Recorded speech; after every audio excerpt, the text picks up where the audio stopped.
स्वागत है दोस्तों अपने YouTube channel ITI technical course में। दोस्तों ये इलेक्ट्रीशियन थ्योरी की क्लास है और ये सेकंड ईयर की क्लास है। इसके पहले मैंने 4 क्लास करवा दिया है और चैप्टर का नाम है डीसी जनरेटर, यानी अपन डीसी जनरेटर से शुरुआत किए हैं और डीसी जनरेटर अभी चल भी रहा है।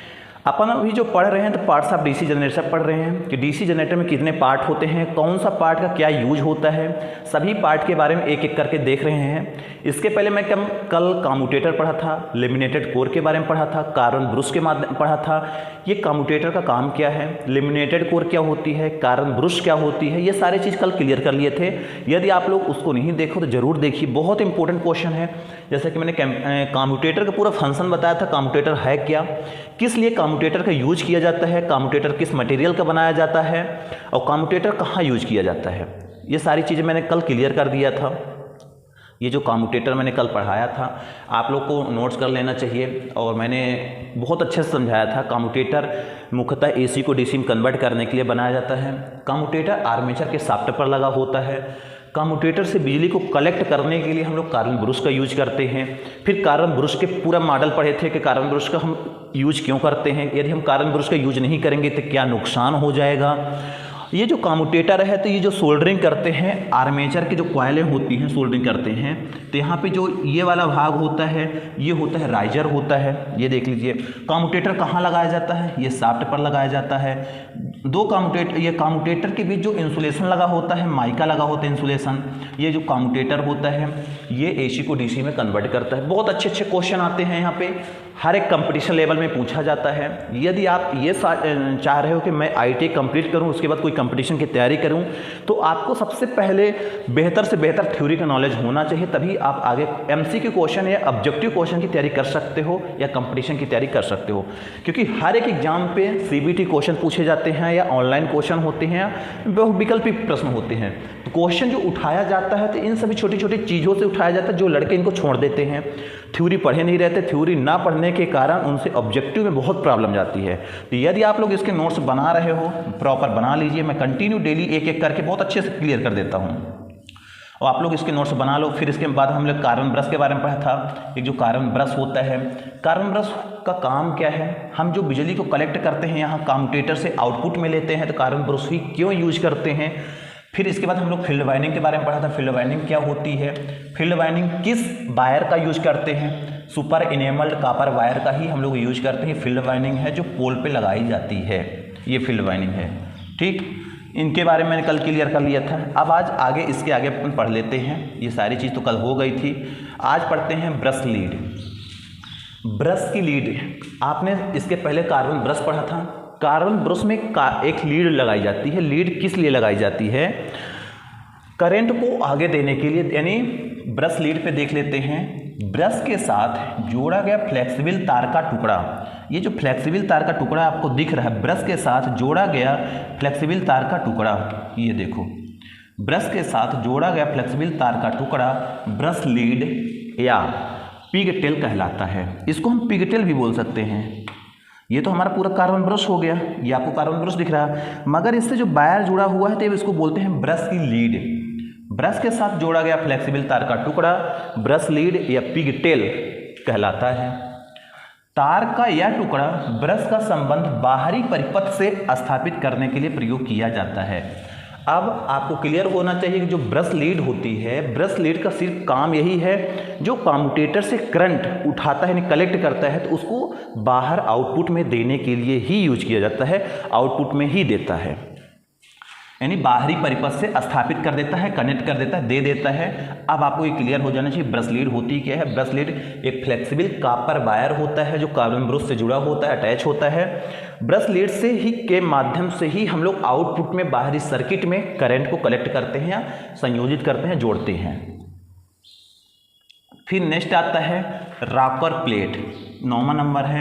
जैसा कि मैंने बताया था पार्ट्स ऑफ डीसी जनरेटर चल रहा है, इसके पहले 8 पार्टों को मैं बता दिया हूँ। 8 पार्ट के बाद 9वां पार्ट है पार्ट ऑफ डीसी जनरेटर पे रॉकर प्लेट। जो रॉकर प्लेट होती है यह छल्ले के आकार की एक प्लेट होती है, यानी जिस तरह छल्ला होता है ये छल्ले की आकार की होती है, जो front end plate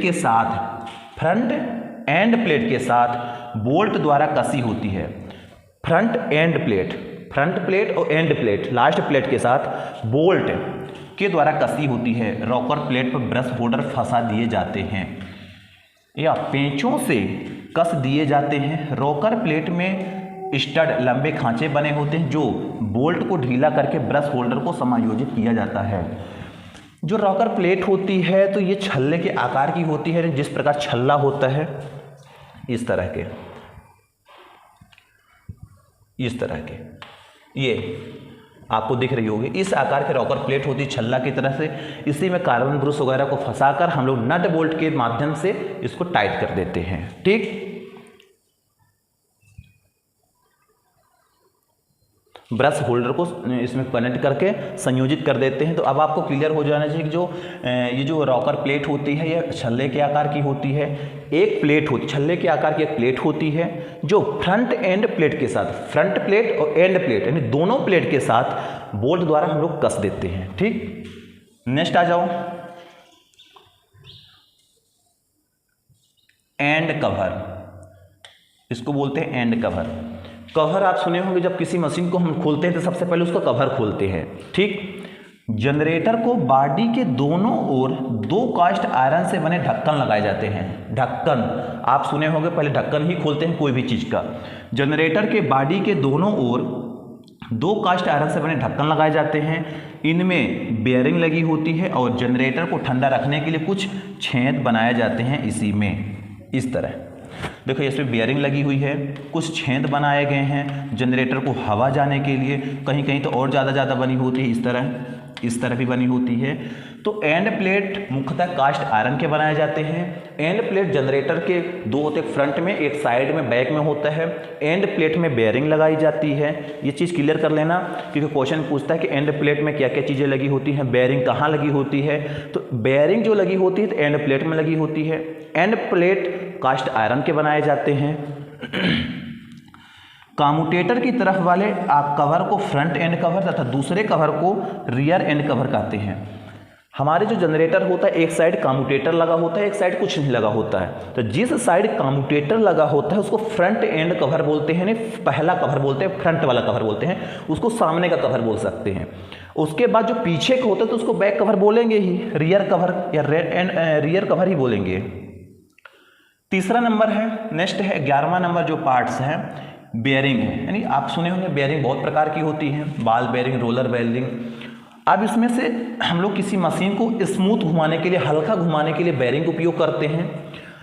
armature shaft को बेयरिंग के द्वारा एंड प्लेट पर कसा जाता है। अभी दिखे ना, एंड प्लेट पर ही बेयरिंग कसी जाती है और बेयरिंग में ही शाफ्ट डाला जाता है, यानी शाफ्ट बेयरिंग से ही फिट होता है। मशीनों में प्रायः 2 प्रकार के बेयरिंग प्रयोग किए जाते हैं। जो हमारी जनरेटर होती है, मोटर होती है, जो मशीन होती है, 2 प्रकार की बेयरिंग को प्रयोग करते हैं।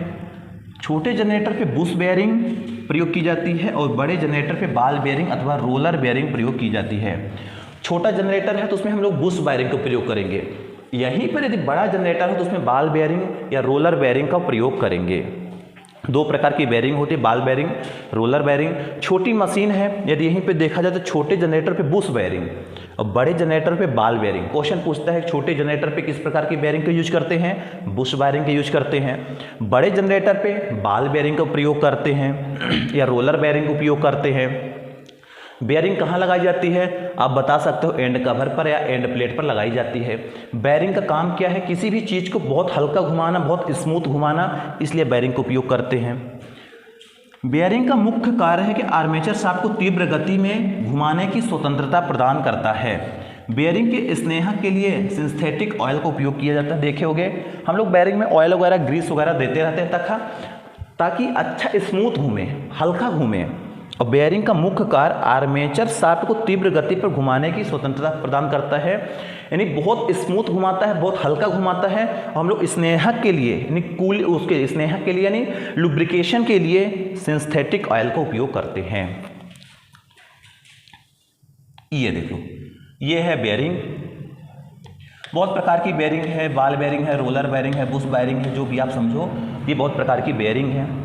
और इस बेयरिंग का काम ही है किसी भी चीज़ को स्मूथ घुमाना, किसी भी चीज़ को हल्का घुमाना। बेयरिंग एंड कवर पर लगाई जाती है। बेयरिंग में जो ये होल होते हैं इनमें शाफ्ट फिट कर दिया जाता है और ये बहुत स्मूथ घुमाती है। अब आते हैं शाफ्ट तथा पुल्ली। ये 12वां नंबर है, शाफ्ट तथा पुल्ली। शाफ्ट क्या होता है, पुल्ली क्या होती है? आर्मेचर तथा कम्यूटेटर के लिए यह आधार का कार्य करती है। इसी शाफ्ट पर, ये जो आपको शाफ्ट दिख रही है, इसी शाफ्ट पर आर्मेचर और कम्यूटेटर लगा होता है। आर्मेचर तथा कम्यूटेटर के लिए यह आधार का कार्य करती है। आधार यानी बेस। क्यों? क्योंकि इसी शाफ्ट में ही आर्मेचर लगा होता है, इसी में कम्यूटेटर लगा होता है, इसी में पुल्ली लगी होती है। सभी चीज़ जब लगा हो जिस चीज़ में, तो ये बेस हो गया, वही तो मेन आधार है। इसे बेयरिंग के द्वारा एंड प्लेट पर कस दिया जाता है। शाफ्ट में ही बेयरिंग लगी होती है। यहाँ पे आप देखे होंगे बेयरिंग लगी होती है, यहाँ पे बेयरिंग लगी होती है, यहाँ पे बेयरिंग लगी होती है और इसको एंड प्लेट पर कस दिया जाता है। यह नरम लोहे की बनी होती है। किसकी? नरम लोहे की बनी होती है। शाफ्ट के एक सिरे पर एक पुल्ली कस दी जाती है जो मशीन को चलाने के लिए, उसे टरबाइन आदि से जोड़ने के लिए प्रयोग की जाती है। ये पुल्ली जो होती है, पुल्ली में हम बेल्ट लगाते हैं, बेल्ट से कोई भी दूसरी चीज़ को जोड़ देते हैं ताकि इसको घुमाए। तो शाफ्ट जो होता है, शाफ्ट नरम लोहे की बनाई जाती है। आपसे क्वेश्चन पूछेगा जो डीसी जनरेटर है तो उसका जो आर्मेचर होता है कहाँ लगा होता है, तो आप बोलोगे शाफ्ट में लगाया जाता है। शाफ्ट में क्या क्या चीज़ें लगी होती है, तो आप बताओगे आर्मेचर लगा होता है, कम्यूटेटर लगा होता है, बेयरिंग लगी होती है, पुल्ली लगी होती है। सारी चीज़ें हमारे शाफ्ट पर लगा होता है। शाफ्ट किस मटेरियल का बनाया जाता है? शाफ्ट नरम लोहे की बनाई जाती है। क्योंकि क्वेश्चन आते हैं कि शाफ्ट प्राय किस मटेरियल का बनाया जाता है? कास्ट आयरन, काहे का, नरम लोहे का। यहाँ आ जाओ, देख लो थोड़ा सा। ये है, ये शाफ्ट है पूरा, ये यहाँ तक शाफ्ट है पूरा, यहाँ से यहाँ तक अंदर शाफ्ट है। ये पूरा आर्मेचर है, ये पूरा कम्यूटेटर है, ये आपको बेयरिंग दिख रही है। यानी शाफ्ट में ही तीनों चीज़ें लगी है। शाफ्ट नरम लोहे का बनाया जाता है। कम्यूटेटर का काम है बिजली को कलेक्ट करना और एसी को डीसी में कन्वर्ट करना। आर्मेचर क्या करता है? जब इसके बीच में हम कॉइल के बीच में घुमाते हैं गोल गोल, बिजली बनाता है। तो ये चीज़ें हैं कि जो शाफ्ट में आर्मेचर, कम्यूटेटर, बेयरिंग सारी चीज़ें लगी होती हैं। अब शाफ्ट क्लियर हो जाना चाहिए। अब आ जाओ नेक्स्ट, कूलिंग फैन। सबको मालूम होना चाहिए कूलिंग फैन है क्या। कोई भी मशीन को ठंडा करने के लिए हम लोग कूलिंग फैन को यूज करते हैं। हर जगह लगी होती है, कंप्यूटर में भी लगी होती है।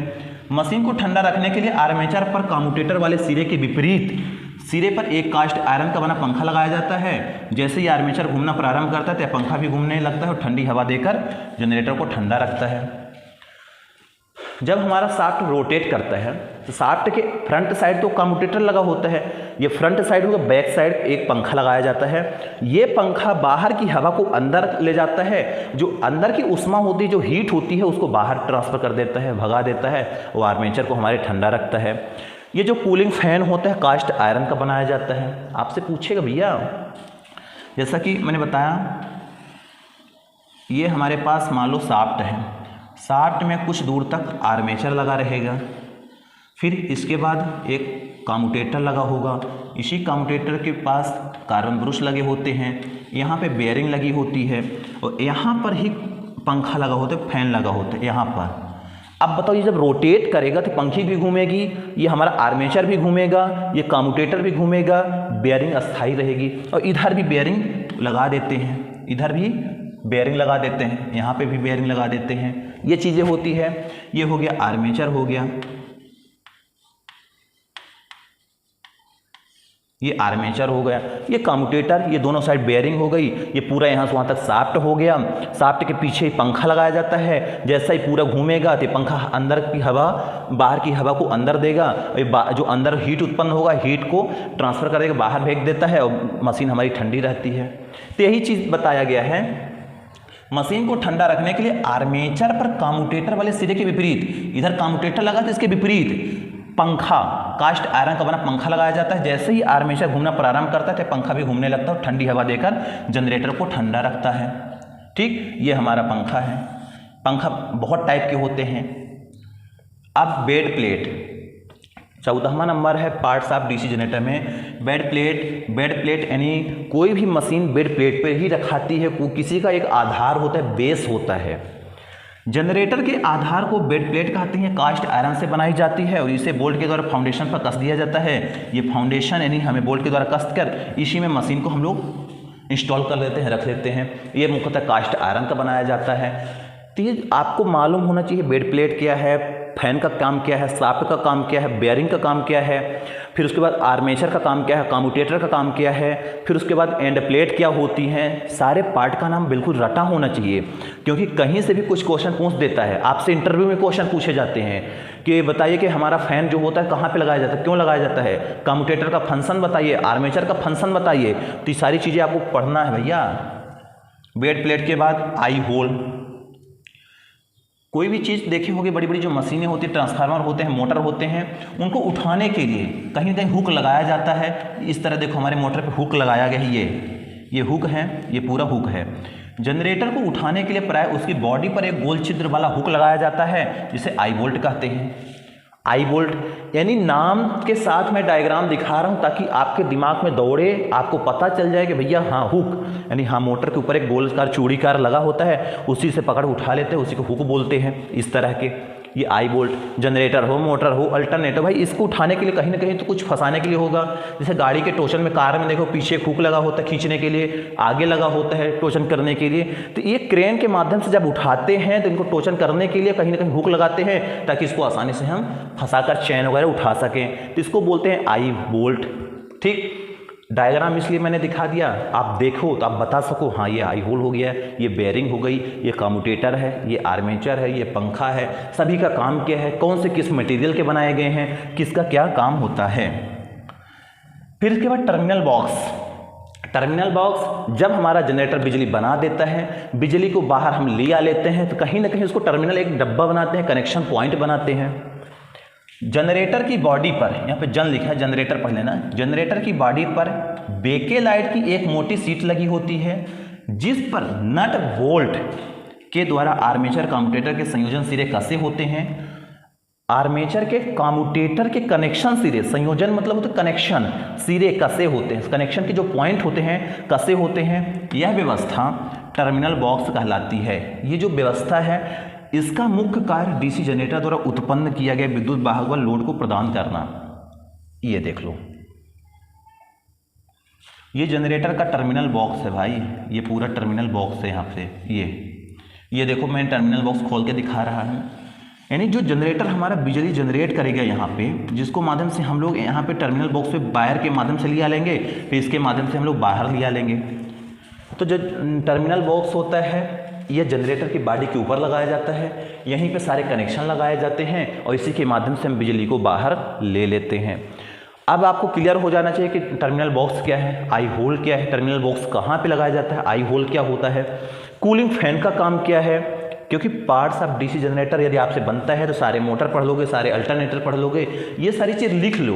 कितने प्रकार के पार्ट्स होते हैं, सभी पार्ट का यूज कहाँ किया गया है, सभी पार्टों को यूज करने के बाद हमें कहाँ इस कौन से मटेरियल के बनाए गए हैं, तभी तो आप आगे इसके पढ़ोगे। नेक्स्ट है स्लिप रिंग। भैया स्लिप रिंग क्या होती है? स्लिप रिंग प्रायः दो धात्विक तांबे या पीतल के छल्ले होते हैं, तांबा हो या पीतल के छल्ले होते हैं, जो आर्मेचर शाफ्ट पर अचालक पदार्थ की सहायता से स्थापित कर दिए जाते हैं। प्रत्येक स्लिप रिंग एक कार्बन ब्रश के संपर्क में रहते हैं। ये है एक स्लिप रिंग, दो स्लिप रिंग, तीन स्लिप रिंग, चार स्लिप रिंग। ये तांबे या पीतल के बनाए जाते हैं। देख लो तांबा होगा या पीतल होगा। इन दो स्लिप रिंग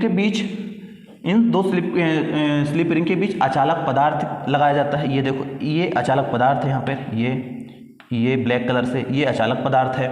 यहाँ पर देख लो ये स्लिप रिंग एक हो गई, दो हो गई, ये तीन हो गई। यहाँ पे जो ब्लैक कलर से दिख रही है ये अचालक पदार्थ है। यानी जो जनरेटर या अल्टरनेटर बिजली बनाता है तो बिजली को बाहर लेने के लिए एसी के रूप में हम लोग स्लिप रिंग का उपयोग करते हैं। डीसी के लिए ये कम्यूटेटर का उपयोग करते हैं। ये रोटर है, ये घूमेगा, ये बिजली बनेगी, ये बिजली यहाँ आएगी, यहाँ से हम लोग बाहर लेते हैं। किसी मोटर पे हमको बिजली रोटर पे या आर्मेचर पे देना पड़ता है, जिसके माध्यम से हम स्लिप रिंग के माध्यम से सप्लाई वहाँ पे अंदर देते भी हैं। क्योंकि यहाँ पे रोटेट करते हैं, पे वायर हम गुरमेट देंगे टूट जाएगा वायर। तो ये स्लिप रिंग का काम है। स्लिप रिंग जो बनाई जाती है पीतल या तांबे की बनाई जाती है। दो स्लिप रिंग के बीच में अचालक आवरण लगाए जाते हैं, अचालक परत लगाए जाते हैं और कार्बन ब्रश के संपर्क में रहती हैं। ये देखो कार्बन ब्रश के संपर्क में ये सारी टच हैं। कार्बन ब्रश के माध्यम से यहाँ से बिजली हम लोग बाहर ले लेते हैं। ये देखो चारों से, यहाँ पे भी कार्बन ब्रश लगा है, यहाँ पर भी लगा है। ये स्लिप रिंग आपको दिखा रही है। तो ये स्लिप रिंग पार्ट्स है डीसी जनरेटर का। तो ये टोटल 17 पार्ट है भैया।